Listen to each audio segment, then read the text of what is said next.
Sa mga high school graduate, senior high school graduate na nag-i-struggle makahanap ng trabaho sa BPO or sa in-house companies, magbabasa ako ng mga ilang comments sa isang content ko. Baka sakali makatulong yun sa inyo para maging motivation nyo or para ma-inspired kayo. Kasi itong mga comments na babasahin ko para sa inyo, galing to sa mga high school graduate and senior high school graduate na nagkaroon ng magandang posisyon at achievement sa BPO or sa in-house companies. Unahin natin tong comment ni Sir LJ San Antonio. Sabi niya, senior high school lang ako. Naging trainer and TM. Less than 2 years and experience sa BPO. So makatotal, dami ko nakasama degree holder pero slow learner. Depende talaga sa tao. Ito namang comment ni Mogu Mogu. Senior high school lang ako, pero TL na ako ngayon. Ang importante, marunong ka makinig sa training. Kahit naman college grad ka, back to zero ka pag nag-call center since di naman tinuro sa school yung process. Tama naman. Ito namang comment ni Sir Captain _JP. SHS grad, naging SME at supervisor. Depende yan sa tao. Ang iba magaling lang sa ACADS pero pagdating sa work, nga. Pero yung iba hindi magaling sa ACADS pero grabe mag-work.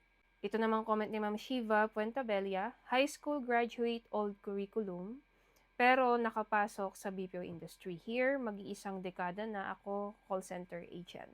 Ito, comment naman ni Sir Nathan, SHS grad when I started BPO but became support then supervisor to operations management, intern, and a rockstar performer for 8 straight months back when I was an agent.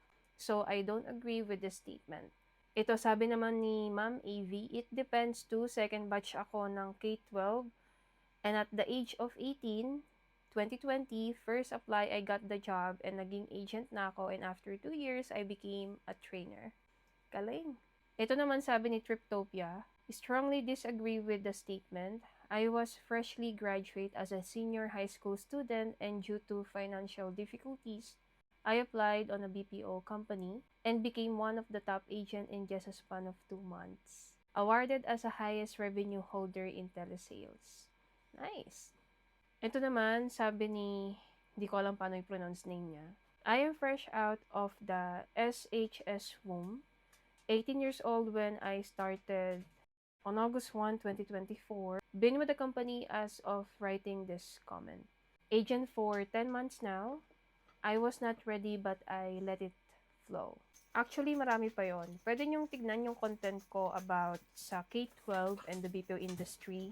Hanapin nyo lang. Marami pang comments doon yung mga high school and senior high school graduate. Baka lang kasi makatulong sa inyo.